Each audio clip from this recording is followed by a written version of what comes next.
প্রিয় দর্শক, আসসালামু আলাইকুম। আমন্ত্রণ মাইটিভি সংবাদ। আপনাদের সাথে আছে আমি জাসমিনা রাশেদ ওসিম। শুরুতে জানাবো সংবাদ শিরোনাম।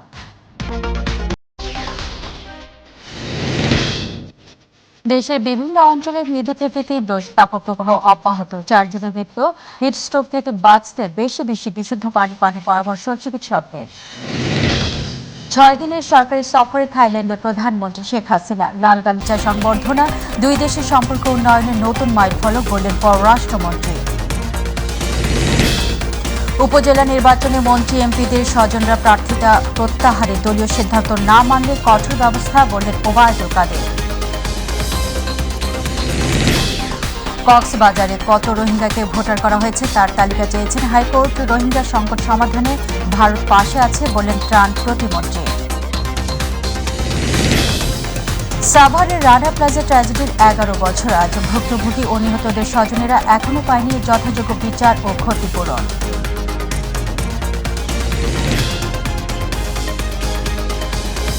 দর্শক, শুনছিলেন সংবাদ শিরোনাম, এবার চলে যাব পুরো সংবাদে।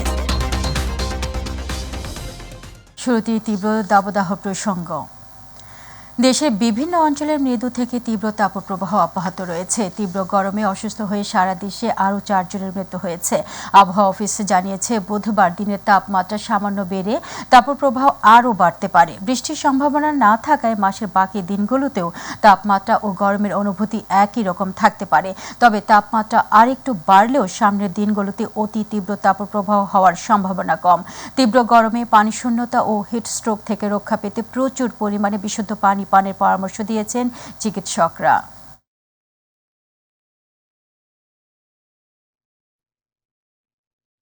প্রবাহ যে সতর্কবার্তা সেটা আছে এবং সেটা অব্যাহত থাকবে। দেশের উত্তর পশ্চিমাঞ্চল, বিশেষ করে রাজশাহী, পাবনা, যশোর, চুয়াডাঙ্গা, বাগেরহাট এই অঞ্চলের উপর দিয়ে তীব্র তাপপ্রবাহ বয়ে যাচ্ছে এবং দেশের অন্যান্য অঞ্চলে উপর দিয়েও মৃদু থেকে মাঝারি ধরনের তাপপ্রবাহ আছে। তুলনামূলকভাবে সিলেট এবং চিটাগাং বিভাগে টেম্পারেচারটা একটু কম, একটু সহনশীল পর্যায়ে। তা বাদে বর্তমান যে বিদ্যমান অবস্থা, তাপপ্রবাহ যে অবস্থা, এটা অব্যাহত থাকবে এবং বৃষ্টিপাতের সম্ভাবনা খুব একটা নেই বললেই চলে। যদিও বিক্ষিপ্তভাবে দু এক জায়গায় যদিও বৃষ্টিপাত হয়, এর ফলে তাপমাত্রার খুব বেশি হেরফের হওয়ার সম্ভাবনাটা নেই। সকাল হতে না হতেই কড়া রোদ, ঘরের বাইরে বের হওয়ার আগে ভাবতে হচ্ছে মানুষকে। এই আবহাওয়ায় অসহ্য গরমে হাঁপিয়ে উঠছেন শ্রমজীবীরা। হিটস্ট্রোকে মানুষের মৃত্যুও হচ্ছে। তবে শীঘ্রই তাপমাত্রা কমার কোনো সুখবর দিতে পারেনি আবহাওয়া অধিদপ্তর। রাজধানীতে নেই সহসা বৃষ্টির পূর্বাভাস। আরও জানাচ্ছেন SM খোরশেদ আলম। রাজধানী সহ সারা দেশে প্রচণ্ড তাপপ্রবাহে জনজীবন বিপন্ন। গড় তাপমাত্রা 40 ডিগ্রি সেলসিয়াস। ছায়ার মধ্যে বসে আছি, বেশি গরম। কিন্তু সূর্যের প্রখর এ খরতাপে উপেক্ষা করে ঘর্মাক্ত শরীরে কাজ করছেন শ্রমিকরা। আমাদের কামাই করার লোক নাই, আমরা পরিবারে 5-6 জন লোক আমরা চলি। গরম থাকলেও কাজ করা লাগবে, না থাকলেও কাজ করে খাইতে হইব। গরমের কারণে আমাদের শরীরে অনেক অস্থিরতা লাগে। শ্বাসে তো অসুখ হইবি, ধুল যায়, ময়লা যায়, অসুখ হইবি, শ্বাসকষ্ট হয়। নাম শরাফতুল্লাহ, বাড়ি নরসিংদী, বয়স 65 বছর, 6 সন্তানের এই জনক সংসার চালাতে হিমশিম খাচ্ছেন। তীব্র গরমেও কেন কাজ করছেন প্রশ্ন করতেই জবাব দিলেন, জীবিকার তাগিদে এই পরিশ্রম। এখন খুব বিচ্ছেদ রোদ করছে, রোদের তেল আমরা থাকতে পারতেছি না, খুব কষ্ট লাগছে কাজ করতে। ছেলে মেয়ে 6 জন, 3 মেয়ে বেঁচেছি আর 1 ছেলে কাজ করতে, আর ছেলে ছোট। সারাদিন ভারী ভারী বোঝা টেনেই জীবন চালাচ্ছেন শরাফতুল্লাহ সহ এমন অনেক শ্রমিক। গরম লাগতেছে, কষ্ট লাগতেছে, পেটের দায় কাজ করি, গরিব মানুষ কি করবো। প্রচুর গরম, এই দিন দেখে গোসল করিলাম, গরমে 2 বার করি আমি। সাধারণ মানুষ বলছেন, তীব্র গরমে পানি কিংবা স্যালাইন শ্রমজীবীদের জন্য বিতরণ করলে উপকৃত হবে নিম্ন আয়ের এসব মানুষ। যার যে অবস্থান থেকে দেখা গেছে যে যেখানে কাজ করে ওনাদের লোকজনদের বিশেষ করে স্যালাইন, পানি এগুলা ব্যবস্থা রাখা। আর হচ্ছে যারা বিত্তশালী লোক আছে তাদেরও উচিত এরকম পথে পথে কোন বিশেষ জায়গায় পানির ব্যবস্থা, স্যালাইনের ব্যবস্থা করে দেওয়া। অন্যদিকে বৃষ্টি নিয়ে কোনো সুখবর নেই আবহাওয়া অফিসের। উল্টো তাপদাহ চলমান থাকবে বলে জানিয়েছেন আবহাওয়াবিদরা। দেশের উত্তর পশ্চিমাঞ্চল, বিশেষ করে রাজশাহী, পাবনা, যশোর, চুয়াডাঙ্গা, বাগেরহাট এই অঞ্চলের উপর দিয়ে তীব্র তাপপ্রবাহ বয়ে যাচ্ছে এবং দেশের অন্যান্য অঞ্চলে উপর দিয়েও মৃদু থেকে মাঝারি ধরনের তাপপ্রবাহ আছে। তুলনামূলকভাবে সিলেট এবং চিটাগাং বিভাগে টেম্পারেচারটা একটু কম, একটু সহনশীল পর্যায়ে। SM খোরশেদ আলম, মাইটিভি, ঢাকা। অপরিকল্পিত ইট কংক্রিট নগরে গাছপালা ও জলাধার কমে যাওয়ায় রাজধানীতে দিন দিন তীব্র হচ্ছে গরম। রাতেও বিরাজ করছে একই অবস্থা। বিশেষজ্ঞরা বলছেন, জলাভূমি কিংবা সবুজ কমে যাওয়ায় ঢাকার কিছু এলাকা স্বাভাবিকের চেয়ে বেশি উত্তপ্ত হয়ে পড়ছে। তাই তাপমাত্রার চেয়ে গরম অনুভূত হচ্ছে বেশি। আরও জানাচ্ছেন আতিকুর রহমান তিতাস। বৈশাখের শুরুতে রুক্ষ শুষ্ক হয়ে উঠেছে প্রকৃতি, বেড়েই চলেছে সূর্যের তেজ। কয়েকদিন ধরেই 1 থেকে 2 ডিগ্রি করে বাড়ছে তাপমাত্রা। শনিবার রাজধানীতে এই মৌসুমের সর্বোচ্চ 40.4 ডিগ্রি সেলসিয়াস তাপমাত্রা রেকর্ড করা হয়। আবহাওয়া ও পরিবেশ বিশেষজ্ঞরা বলছেন, গত 20 বছরে রাজধানী ঢাকার তাপমাত্রা বেড়েছে প্রায় 4 ডিগ্রি সেলসিয়াস। সাধারণত এপ্রিলে ঢাকার গড় তাপমাত্রা থাকে 33.7 ডিগ্রি সেলসিয়াস। গত বছর 16 এপ্রিল ঢাকার সর্বোচ্চ তাপমাত্রা ওঠে 40.6 ডিগ্রি সেলসিয়াস, যা গত 58 বছরের মধ্যে সর্বোচ্চ। 1965 সালের এপ্রিল মাসে ঢাকায় সর্বোচ্চ তাপমাত্রা উঠেছিল 42 ডিগ্রি সেলসিয়াস, আর 1960 সালে ঢাকায় পারদ উঠেছিল রেকর্ড 42.3 ডিগ্রি সেলসিয়াস। সর্বোচ্চ তাপমাত্রা 36 থেকে 37.9 ডিগ্রি সেলসিয়াস হলে মৃদু তাপপ্রবাহ, 38 থেকে 39.9 ডিগ্রি সেলসিয়াস হলে মাঝারি তাপপ্রবাহ, 40 থেকে 41.9 ডিগ্রি সেলসিয়াস হলে তীব্র তাপপ্রবাহ এবং 42 ডিগ্রি সেলসিয়াস বা তার বেশি হলে অতি তীব্র তাপপ্রবাহ বলে আবহাওয়া অধিদপ্তর। বিশেষজ্ঞরা বলছেন, ঢাকার তাপমাত্রা বৃদ্ধির পেছনে দায়ী এর জনসংখ্যা, অপরিকল্পিত নগরায়ন, জলাভূমি ভরাট ও গাছপালা কেটে ফেলা। শহরের সবুজ মাঠ, খোলা জায়গা ও পুকুর খাল ধ্বংসের কারণে প্রকৃত তাপমাত্রার চেয়ে গরমের অনুভূতি কয়েক ডিগ্রি বেশি অনুভূত হচ্ছে। ঢাকার বিভিন্ন স্থানে বিক্ষিপ্তভাবে তাপমাত্রা ভিন্ন অনুভূত হয়। সবুজের অভাব এবং ঘরের ছাদে টিনের ব্যবহারের কারণে দরিদ্রতম এলাকাগুলোতে গরম বেশি। এগুলো দিনের বেলা সূর্যের তাপ ধরে রাখে এবং রাতে খুব দ্রুত তাপ ছাড়তে পারে না। এই অঞ্চলগুলো উঁচু ভবন বেষ্টিত হওয়ায় সহজে বাতাস প্রবাহিত হয় না, তাই গরম বাতাস আটকে থাকে। Bangladesh institute of planners BIP এর গবেষণা অনুযায়ী গত 28 বছরে রাজধানী থেকে 24 বর্গ কিলোমিটার আয়তনের জলাধার উধাও হয়ে গেছে। এ সময় প্রায় 10 বর্গ কিলোমিটার সবুজের মৃত্যু হয়েছে। 1995 সালে রাজধানীতে জলাধার ও জলাভূমি ছিল 30.25 বর্গ কিলোমিটার। 2023 সালে তা মাত্র 4.28 বর্গ কিলোমিটারে দাঁড়িয়েছে। বর্তমানে রাজধানীর মাত্র 2.91% জলাধার ও 7.9% সবুজ রয়েছে। অথচ একটি আদর্শ শহরে 12% জলাভূমি ও 15% এলাকায় সবুজ থাকা প্রয়োজন।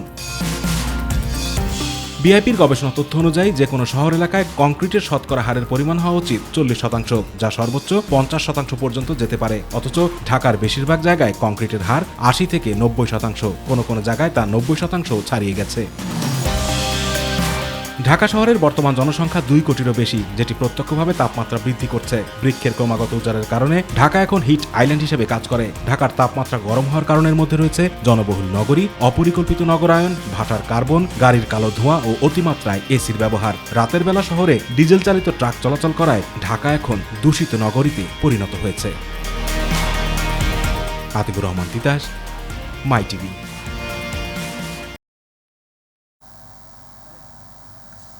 এবার অন্যান্য প্রসঙ্গ। 6 দিনের সরকারি সফরে থাইল্যান্ডে পৌঁছেছেন প্রধানমন্ত্রী শেখ হাসিনা। স্থানীয় সময় দুপুর 1:08 ব্যাংককের ডংমুয়াং আন্তর্জাতিক বিমানবন্দরে পৌঁছান তিনি। সেখানে তাকে লাল গালিচা সংবর্ধনা দেওয়া হয়।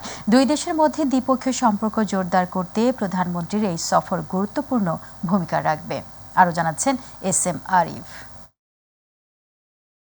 দুই দেশের মধ্যে দ্বিপক্ষীয় সম্পর্ক জোরদার করতে 6 দিনের সরকারি সফরে প্রধানমন্ত্রী শেখ হাসিনা এখন থাইল্যান্ডে। থাই প্রধানমন্ত্রী শ্রেথা থাবিসিনের আমন্ত্রণে বুধবার সকাল 10:13 সফরসঙ্গীদের নিয়ে বিমান বাংলাদেশ এয়ারলাইন্সের একটি ফ্লাইটে ঢাকার হজরত শাহজালাল আন্তর্জাতিক বিমানবন্দর ত্যাগ করেন বাংলাদেশের প্রধানমন্ত্রী।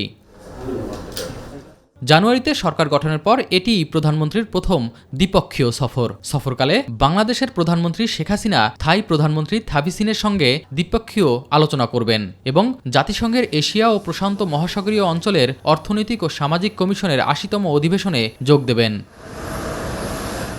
এই সফরে দেশটির সঙ্গে বাংলাদেশের সহযোগিতা প্রসারে একটি চুক্তি, 3টি সমঝোতা স্মারক ও একটি লেটার অফ ইন্টেন্ট সইয়ের সম্ভাবনা রয়েছে। দুই দেশের মধ্যে বাণিজ্য সম্প্রসারণ, মুক্ত বাণিজ্য চুক্তির পর্যালোচনার পাশাপাশি অন্যান্য অভিন্ন স্বার্থ সংশ্লিষ্ট বিষয়, বিশেষত বিনিয়োগ, পর্যটন, জ্বালানি, স্থল এবং সমুদ্র সংযোগ, উন্নয়ন প্রভৃতি খাতে সহযোগিতা বর্ধিতকরণের বিষয়ে বিস্তারিত আলাপ আলোচনা আরও সুযোগ তৈরি হবে। 25 এপ্রিল ইউএন এসক্যাপের 80তম অধিবেশনে যোগদান এবং ভাষণ দেবেন প্রধানমন্ত্রী শেখ হাসিনা। একই দিনে জাতিসংঘের আন্ডার সেক্রেটারি জেনারেল এবং এসক্যাপের নির্বাহী সচিব আর্মিদা সালসিহা আলিস জাবানা প্রধানমন্ত্রীর সঙ্গে সাক্ষাৎ করবেন। এস.এম. আরিফ, মাই টিভি।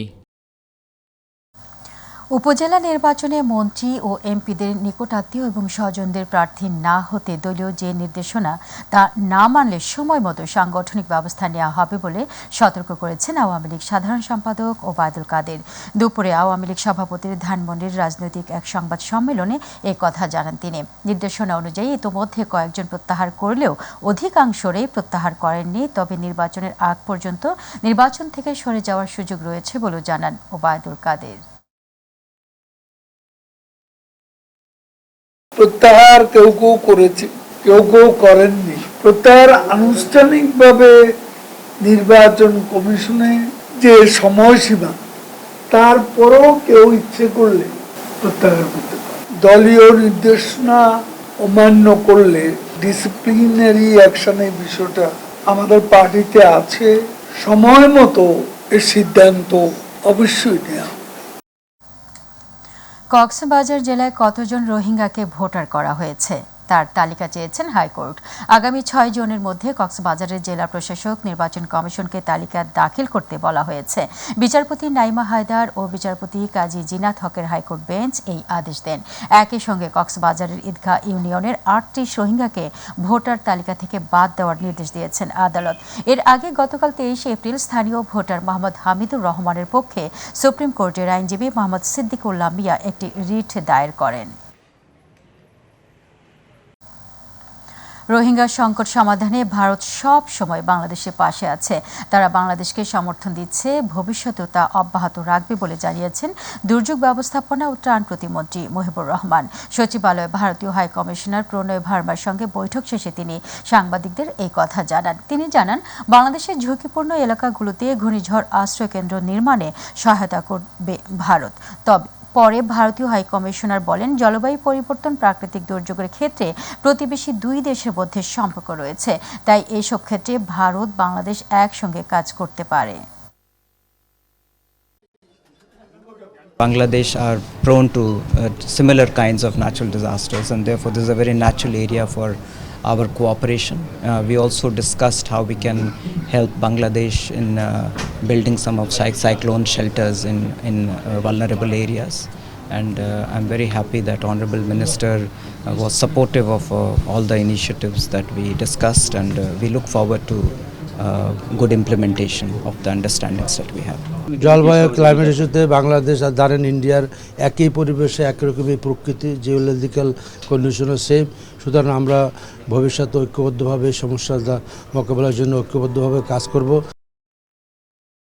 মিয়ানমার থেকে দেশে ফিরছেন 173 বাংলাদেশি নাগরিক। সেখানে কারাভোগ শেষে আজ দুপুর 1:45টার দিকে তাদের বহনকারী জাহাজ কক্সবাজার শহরের নুনিয়াছড়া বাঘখালী নদীর মোহনায় BIWTA ঘাটে এসে পৌঁছে। এরপর বাংলাদেশের কর্তৃপক্ষের কাছে তাদের হস্তান্তর করা হয়। মিয়ানমারের রাখাইন রাজ্যের সিতোয়ে কারাগার থেকে মঙ্গলবার 173 বাংলাদেশি নাগরিক দেশের উদ্দেশ্যে রওনা হন। তাদের নিয়ে মিয়ানমারের জাহাজ চিনডুইন সিতোয়ে বন্দর ত্যাগ করে। 173 জনের মধ্যে 129 জন কক্সবাজার, 30 জন বান্দরবান, 7 জন রাঙ্গামাটির এবং খাগড়াছড়ি, নোয়াখালী, নারায়ণগঞ্জ, চট্টগ্রাম, রাজবাড়ী, নরসিংদী ও নীলফামারী জেলার একজন করে রয়েছেন। বাংলাদেশের পোশাক শিল্পে দুর্ঘটনার ইতিহাসে সবচেয়ে বড় ট্র্যাজেডির নাম সাভারের রানা প্লাজা। দীর্ঘ 11 বছরেও নিহতদের স্মরণে রানা প্লাজার সামনে করেন আহাজারি স্বজনরা। দোষীদের শাস্তি, ভুক্তভোগীদের উপযুক্ত ক্ষতিপূরণের দাবি এখনো তাদের মুখে। প্রতিনিধি আনোয়ার হোসেনের রিপোর্ট, জানাচ্ছেন ইলিয়াস কমল। বাংলাদেশের পোশাক শিল্পের কালো অধ্যায় 2013 সালের 24 এপ্রিল রানা প্লাজা ধসের ভয়াবহ ঘটনায় 1138 জন শ্রমিক নিহত এবং 2438 জন আহত অবস্থায় উদ্ধার করা হয়। এক দশক পার হয়ে 11 বছর পড়লেও থামেনি স্বজনদের কান্নাও। দুর্ঘটনার দিন স্মরণ করে ঘটনাস্থলে আলোকচিত্র প্রদর্শনী আয়োজন করা হয়। নিহতদের স্মরণে এসে ঘটনার সাথে জড়িতদের শাস্তি ও ক্ষতিগ্রস্তদের উপযুক্ত ভরণ পোষণ না পাওয়ায় হতাশ নিহতের স্বজনরা। এতে দাঁড়াইলে আমার কাজ দিবে না, তো আমি কি করে খাবো? আমার তো কোনো আর্থিক অবস্থা নাই। রান্নার শাস্তি চাই, কিন্তু রান্নার শাস্তি তো হইতেছে না।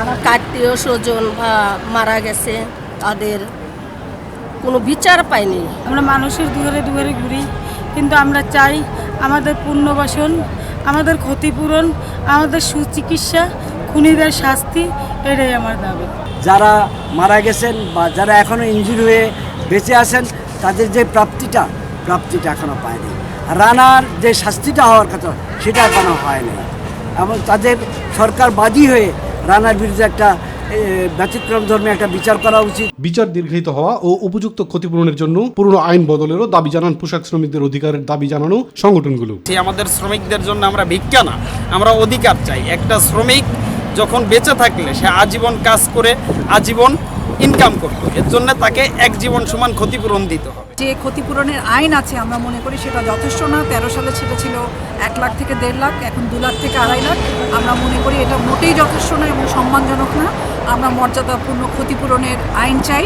রানা প্লাজা ধসের ঘটনায় বিচার দ্রুত সম্পন্ন এবং বর্তমান বাজার মূল্যে ক্ষতিপূরণ দেওয়া হোক, এমনটাই প্রত্যাশা ক্ষতিগ্রস্ত ও তাদের পরিবারের সদস্যদের। ইলিয়াস কমল, মাই টিভি। পেশাগত দায়িত্ব পালন করতে যাওয়া সাংবাদিকদের উপর চলচ্চিত্র শিল্পী সমিতির সদস্যের হামলার ঘটনার প্রতিবাদ জানিয়েছেন সাংবাদিক সংগঠনের নেতারা। ঘটনার সাথে জড়িতদের শাস্তির দাবি জানিয়ে এফটিএসের সামনে কর্মসূচি পালন করেছে টেলিভিশন জার্নালিস্ট অ্যাসোসিয়েশন টিসিএ। অন্যদিকে এই ঘটনার জন্য দুঃখ প্রকাশ করে দোষীদের বিরুদ্ধে ব্যবস্থা নেওয়ার কথা জানিয়েছে চলচ্চিত্র শিল্পী সমিতি। আরও জানাচ্ছেন মাহবুব সৈকত। বিএফডিসিতে মঙ্গলবার অনারম্ভনপূর্ণভাবে দায়িত্ব গ্রহণ করেন চলচ্চিত্র শিল্পী সমিতির নবনির্বাচিত সদস্যরা। কিন্তু অনুষ্ঠান পরবর্তী সভায় ঘটে অপ্রীতিকর ঘটনা। অনুষ্ঠান শেষে একজন শিল্পীকে প্রিন্ট মিডিয়ার এক সাংবাদিকের প্রশ্নের সূত্র ধরে তাদেরকে লাঞ্ছিত করেন শিল্পী সমিতির একাধিক সদস্য। আর সে ঘটনার চিত্র নিতে গেলে ক্ষিপ্ত হয়ে টেলিভিশন ক্যামেরা পার্সনদের উপর হামলা করেন তারা। অভিযোগ উঠেছে সংগঠনের সাংগঠনিক সম্পাদক জয় চৌধুরী, আন্তর্জাতিক সম্পাদক আলেকজান্ডার বো এবং শিব শানু এই হামলার নেতৃত্ব দিয়েছেন।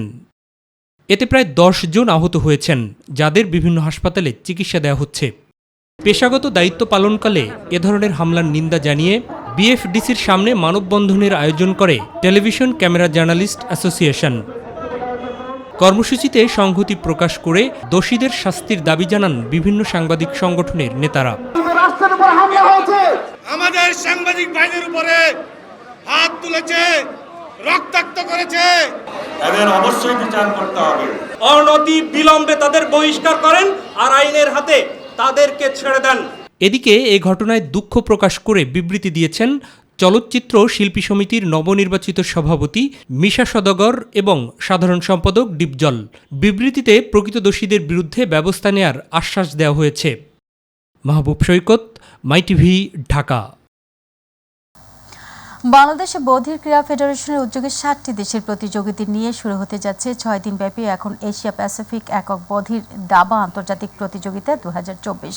বুধবার প্রতিযোগিতার উদ্বোধনী অনুষ্ঠান অনুষ্ঠিত হয়েছে। অনুষ্ঠানের প্রধান অতিথি হিসেবে প্রতীকী খেলার মাধ্যমে অনুষ্ঠানের উদ্বোধন করেন দুর্যোগ ও ত্রাণ প্রতিমন্ত্রী মোহাম্মদ মহিবুর রহমান। এছাড়া অনুষ্ঠানে আরও উপস্থিত ছিলেন সংসদ সদস্য মোহাম্মদ মহিউদ্দিন মহারাজ।